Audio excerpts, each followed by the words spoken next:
Hello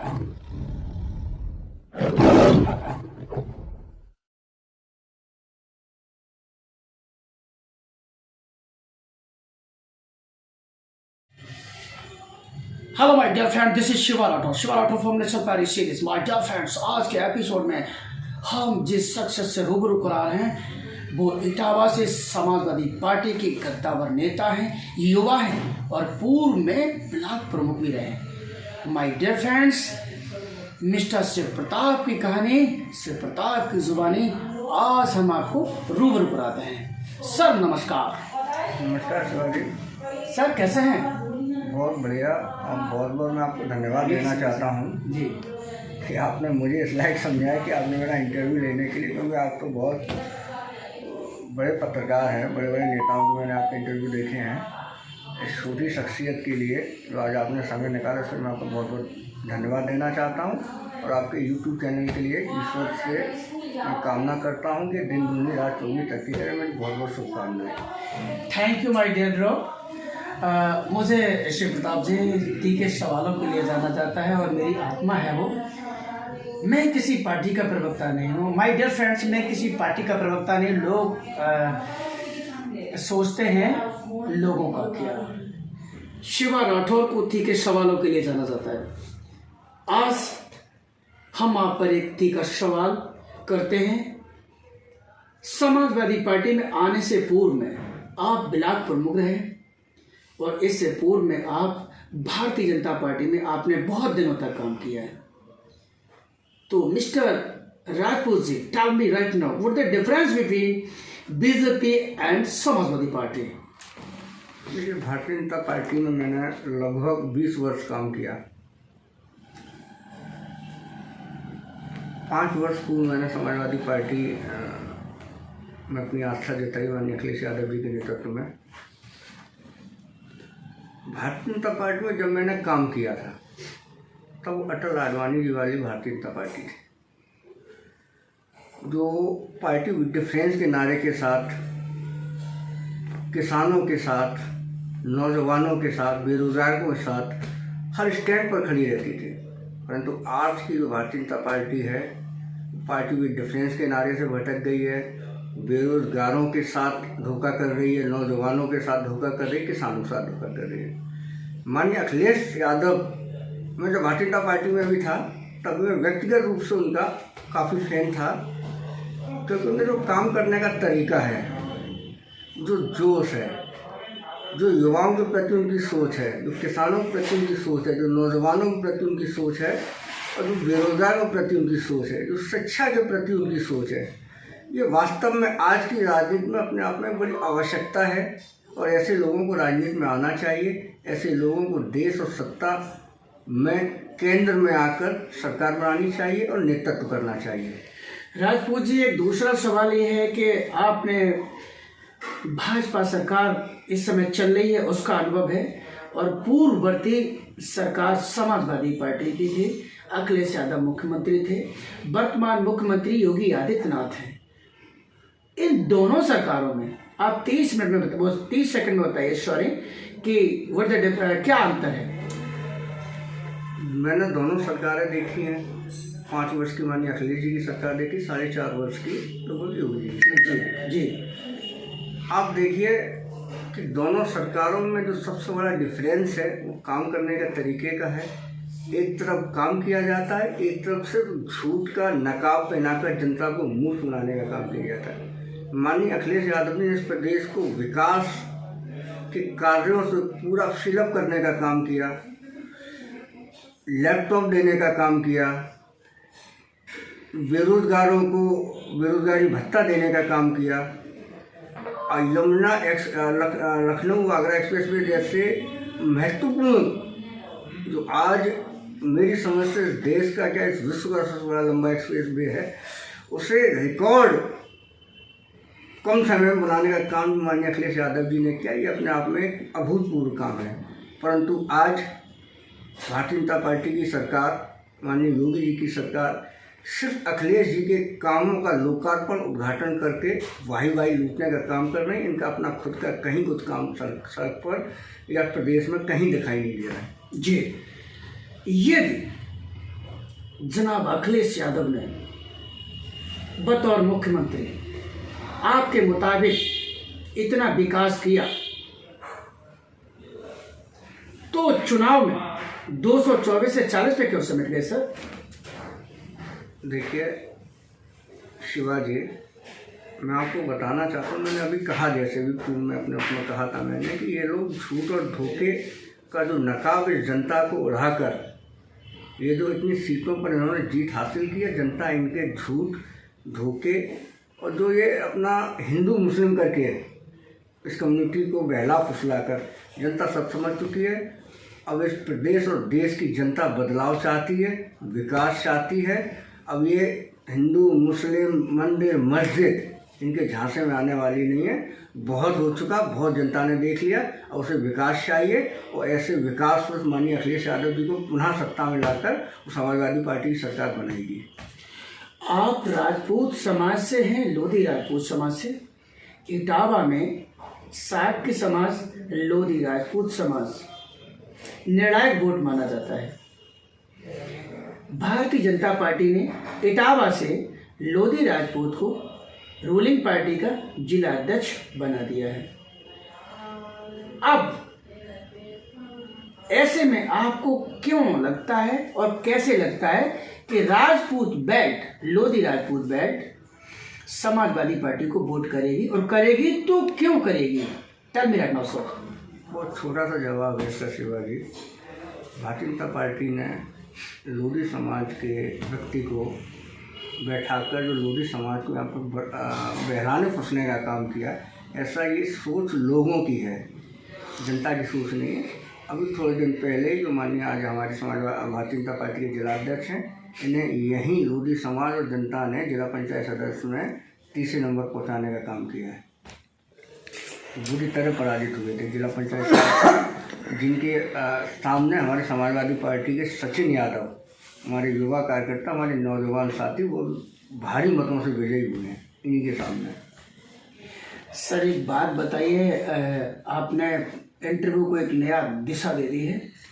यदि Samajwadi party जिला फिरोजाबाद में जनाब मुलायम सिंह यादव के गृह जनपद में इतनी ताकतवर है, तो एक नहीं 2 बार राज्यसभा पार्लियामेंट में इटावा से समाजवादी पार्टी का प्रत्याशी क्यों हारता है? वो यहाँ से हर बार 2 बार, एक नहीं 2 बार यहाँ से भारतीय जनता पार्टी का सांसद क्यों जीतता है? अरे एक बार आप गलती कर गए ना, दोबारा अगर वोट दिया है तो क्यों दिया? इसका मतलब कोई क्वालिटी होगी ना।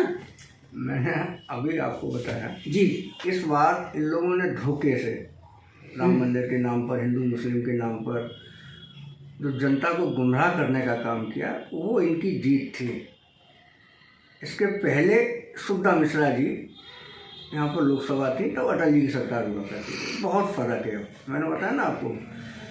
बराबर यहाँ पर समाजवादी पार्टी के विधायक, सांसद हमेशा यहाँ पर रहे। आज भी आप देखिए, एक पूरे जनपद में एक जिला पंचायत सदस्य की जीत ये लोग जीत पाए हैं। पूरे जिला ने पूरी बुरी तरह से इनको सदस्य जिला पंचायत चुनाव में, पंचायत चुनाव में हराने का काम किया है।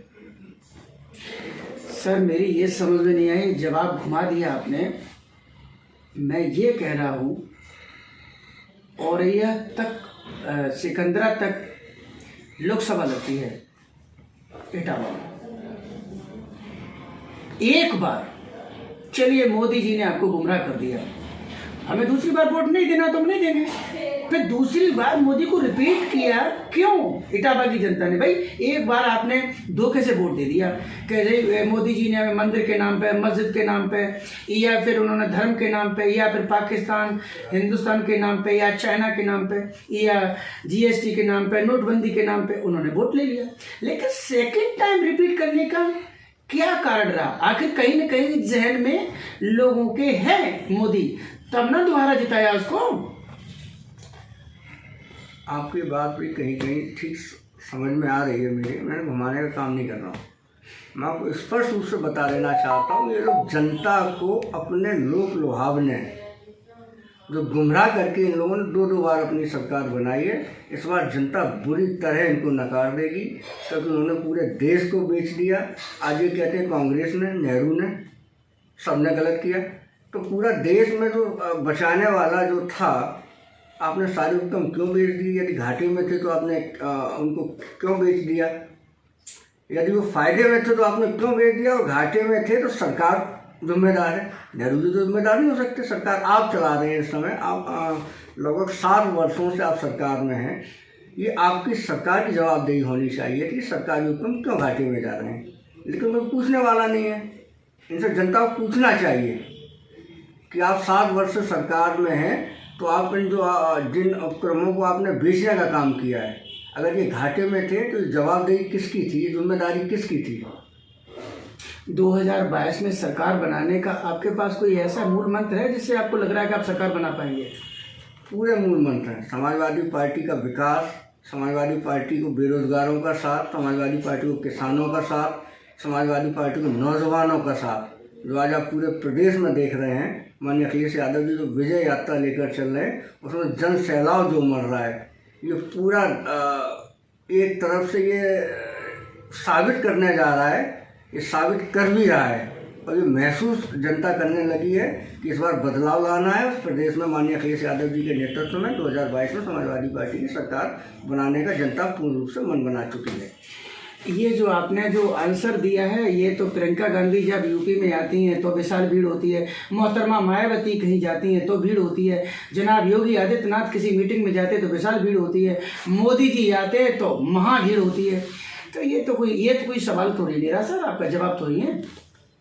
प्रियंका जी, जब कोई मुद्दे होते हैं, जब कोई घटना होती है तभी पहुंचते हैं, लेकिन माननीय अखिलेश यादव जी इन 5 वर्षों में सदैव जनता के साथ खड़े रहे हैं। ये तो चुनाव आ गया तो प्रियंका भी आएंगी, मोदी भी आएंगे, और ये लोग सरकार में हैं, मोदी और योगी तो ये तो किराए की भीड़ कर भीड़ बढ़ाते हैं। आपने न्यूज़ चैनलों पर भी देखा होगा, महिलाओं ने कैसे इनसे कहा 500 रुपये 600 रुपये दे के इनको लाया गया, ना उनकी भोजन की व्यवस्था की गई, ना पानी की।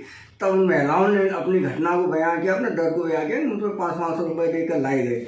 कितना खर्चा इनकी रैलियों में आ रहा है, आगे खर्चा कहाँ से, किसका खर्चा हो रहा है? जनता का खर्चा करते, पूरा जनते के पैसे को बर्बाद कर क्या आवश्यकता थी?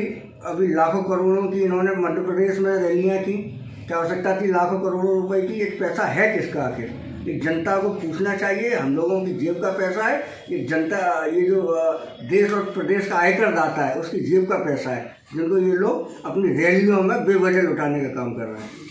मैं एक जानकारी दे दूं, समाजवादी पार्टी की सरकार में चुनाव के दौरान बुंदेलखंड में जनाब अखिलेश यादव मुख्यमंत्री थे, जब उनकी मीटिंगें होती थी तो मुझे नहीं लग रहा कि आपने वो मीटिंगें देखी होंगी, उसमें लाखों लोगों की भीड़ होती थी। ठीक है, लाखों लोगों की भीड़ होने के बाद बुंदेलखंड से लोकसभा और असेंबली में मैं समझता हूँ कि 00 मिला है जनाब अखिलेश यादव को।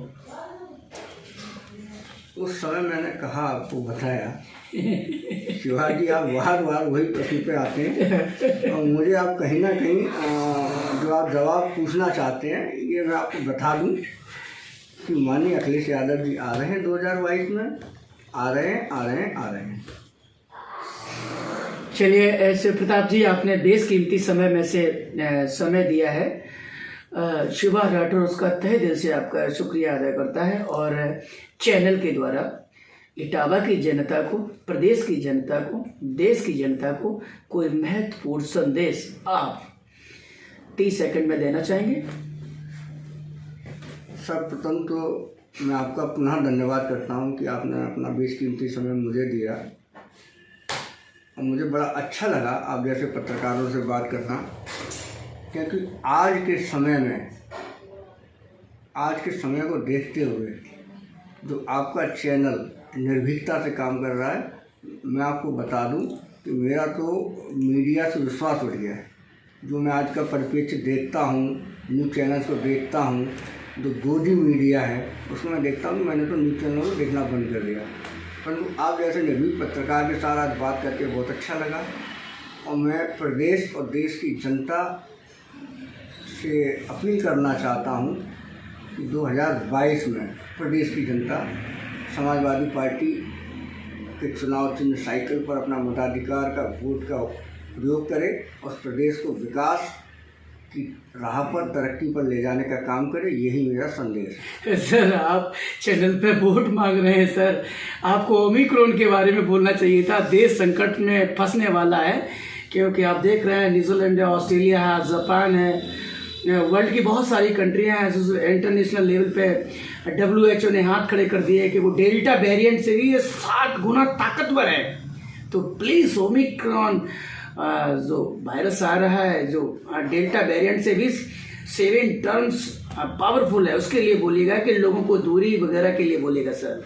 देखिए, पहले तो मैं इस देश में पदस्थ मोदी सरकार से आग्रह करना चाहता हूँ, निवेदन करना चाहता हूँ कि वो इस ओमिक्रॉन के खतरे को देखते हुए विदेशी फ्लाइट्स पर रोक लगाने का काम करें। जो गलतियाँ पहले हुई हैं पूर्ववर्ती, उन गलतियों को दोहराया ना जाए। और जनता से मेरा आग्रह है कि 2 गज की दूरी और जो डॉक्टरों की सलाह है, मास्क है ज़रूरी, पुनः उस पर आ जाए और अपने परिवार और अपने खुद को सुरक्षित रखने का काम करें। ये मेरा उन लोगों से विशेष आग्रह है। शिव प्रताप जी, मैं तहे दिल से आपका धन्यवाद पुनः रिपीट करता हूँ सर, बहुत बहुत धन्यवाद, बहुत बहुत धन्यवाद।